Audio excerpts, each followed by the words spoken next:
Dan visi-misi ini harus terintegrasi, tidak boleh dia terputus menjadi termutilasi, sehingga itulah yang disebut dengan sustainabilitas program. Sekarang itu sudah ada namanya SDGs, Sustainable Development Goals, kenaikan dari MDGs, Millennium Development Goals.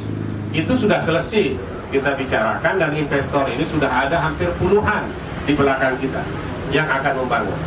Ada pengalengan ikan, ada Praya International Hospital, ada pabrik gula, ada penanaman 500 hektar tebu. Itu nanti sudah ada, saya sudah sign bertanda tangan. Jika saya terpilih, beliau datang. Beliau datang. Inilah nanti yang akan menciptakan lapangan pekerjaan baru. Nah, pemuda-pemuda ini akan terjadi sebuah karena pelembah pemuda ini. Dia masih kuat, harapan masa depannya masih panjang, umur hidupnya masih panjang. Yang paling berhak itu adalah pemuda. Sehingga nanti satu desa, satu lapangan kepemudaan dan keolahragaan. Baru di setiap kecamatan nanti akan terbangun mini gor. Baru nanti di lapangan Bundar Praya itu sudah saya siapkan namanya Goals, Gelanggang Olahraga Internasional Lombok. Karena Lombok Tengah ini sudah internasional. Kawasan ekonomi Mandalika Resortnya, motor GP-nya, mungkin rugby nanti akan kita buat juga di situ. Tiang adalah pemegang mandat olahraga rugby yang diberikan dari Jakarta. Ini nanti yang sedang saya cari siapa akan ketuanya.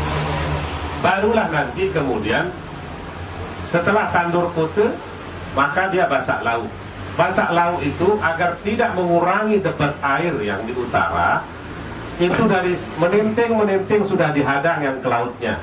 Itu nanti kembali ke sate ke Lukun. Maka dam Lukun itu harus terwujud sebagai janji pribadi saya, dan tidak akan berjanji secara kampanye, tapi berjanji secara pribadi akan saya tuntaskan. Itulah gunanya kita menggunakan konsultan investasi. Karena nanti akan ada kantor cabang di Jakarta.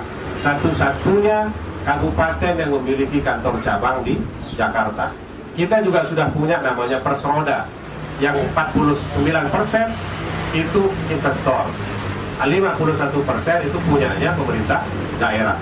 Inilah nanti yang kita akan kembangkan secara holistik terintegrasi, menyatu padu dalam konsep pembangunan menah daya basak laut tandur putih. Nah, dam Lukun ini akan bisa mengairi 7.100 hektar. Kalau itu bisa terjadi, maka kejahatan, urbanisasi, kriminalisasi, pengangguran terbuka itu akan selesai dengan penanaman 7.100 hektar. 2 kali dia panen, cash flow pembiayaan dari dam Lukun itu sudah break even point. Maka kepemimpinan itu dia harus punya visi yang jauh ke depan. Tidak bisa. Nah, kota terintegrasi itu nanti karena kita sudah 4.0, jadi olah teknologi itu nanti akan terjadi namanya e-pasar, e-market. Itu sudah main semua. Itu difasilitasi nanti dia berbasis kampung dusun. Jadi satu desa, satu produk, one village, one commodity. Begitu disebut Mantang, keluar bambunya. Begitu disebut Sentung, keluar Ambonnya. Pokoknya satu desa, satu ciri. Itu yang ingin kita terapkan sebagai perencanaan yang terintegrasi. Kalau hanya mengandalkan uang pemerintah daerah yang berjumlah 2,2 triliun, mustahil akan bisa kita laksanakan. Maka perlu kita gandeng investor luar. Korea sudah siap masuk, Cina sudah siap masuk. Tetapi menggunakan local wisdom, parsipatori masyarakat setempat. Inilah yang menjadi tanggung jawab pemerintah agar tidak menjadi penonton di daerahnya sendiri. Agar tidak bisa, agar ndek ngingi ngangak ngongok. Laun lemak lah, sudah tidak lagi. Kita terintegrasi, pemimpinnya harus bertanggung jawab. Tidak boleh lagi main sogok menyogok.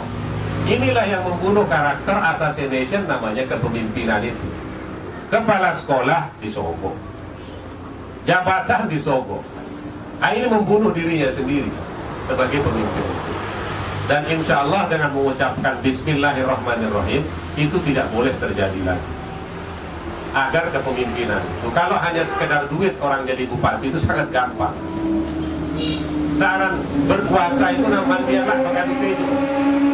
Mandi lidahnya, telunjuknya dia berkeramat. Nah, itu namanya kinran mati ukuran. Karena itulah pentingnya namanya kepemimpinan. Karena dia melahirkan Umaroh. Perjuangannya sangat berat, pengorbanannya sangat berat, berpikirnya sangat berat, jiwa raganya dipertaruhkan. Penyakitnya juga paling berat, namanya jadi politisi. Jantungan, stres, stroke, gila. Nah, itu penyakit orang jadi pemimpin karena saking beratnya. Oleh karena itu saya menawarkan konsep berjamaah. Misalnya dia ada 40 orang, gerakan satu-satu saja kita pakai. Tidak usah berat-berat menganggap politik.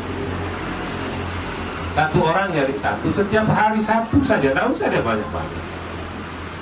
Maka selesai dia. Luangkan waktu hanya setengah jam, bisa 10-15 menit untuk mencari satu keluarga saja, satu kawan saja, satu orang satu kawan, satu orang satu kawan. Batang Dase bergerak jok sekek sudah 80, baru sehari. Tambah satu lagi yang 40 sudah 80. 80 nyari satu lagi, selesai dia dalam kurun waktu hanya 2 minggu. Maka kita punya deadline itu hanya 5-7 orang. Beban satu orang, satu diri yang menjadi imam dalam dirinya sendiri atas kesadaran berjamaah itu. Itulah 13 rukun berjamaah yang menimbulkan karat 27 derajat keberkahan. Al-Barakatuh ma'al jamaah. Karena pelunggung kami punya hati yang menjadi raja masing-masing, yang akan memerintah diri. Dia tahu yang perintah pelunggung kami. Tidak bisa. Karena pelunggung juga harus berkeyakinan yang sama dengan keyakinan saya. Maka pelunggung kami boleh melakukan ijtihadiyah, istiharoh, logika dan spiritual. Tangiin dulu adit ngiring bareng. Sama keyakinan kita. Kalau sekiranya di dalam istiharahnya pelunggung kami tidak ada saya, tidak usah dipilih. Tidak usah. Ngapain kita pilih orang yang tidak akan jadi? Agar kompak suara kita karena berjamaah, musyawarah mufakatlah. Mendingan jangan pilih tiang kalau ketimbang tidak akan memilih. Pilihlah mana yang dimusyawarahkan dan dimufakatkan untuk niatan membangun Lombok Tengah yang lebih baik ke depan. Hanya itu yang saya ingin sampaikan. Mudah-mudahan 3 visi besar ini bisa dilaksanakan oleh 3 pilar besar yang saya sebutkan tadi adalah umaroh, alim ulama, pengusaha, mufakat bangun Lombok Tengah untuk kesejahteraan masyarakat. Tatas tuhut trasne, bukan tatas tuhut trasne satu atas dan bulu tahun kena. Harus ditambah dengan satu tiang lagi ada yang jadi setempat, namanya tiang tui tindih. Jujur, tegas, satria, lanang jagat, baru bisa kita namanya sekempat tukul pada pesupuk sap, pesupuk jengkun, pesupuk lewat. Itulah yang dimaksudkan dengan filosofi sholat berjamaah. Tidak ada jalan lain. Saya rasa itu yang bisa saya sampaikan. Karena selama ini kita masih jalan sendiri-sendiri. Yang merasa kuat jalan sendiri, yang merasa kuat jalan sendiri, yang merasa kuat jalan sendiri. Inilah yang membuat tidak bisa terbangunnya kemudahan dan keberkahan dalam membangun Lombok Tengah yang lebih baik ke depannya, menjadi Lombok Tengah baru. Terima kasih. Akhirul kalam wa tulubul afwa minkum. Jazakumullahu khairan jazak. Wallahul muwafiq ila aqwamit thoriq wal hadi ila sabilir rasyad. Wassalamualaikum warahmatullahi wabarakatuh.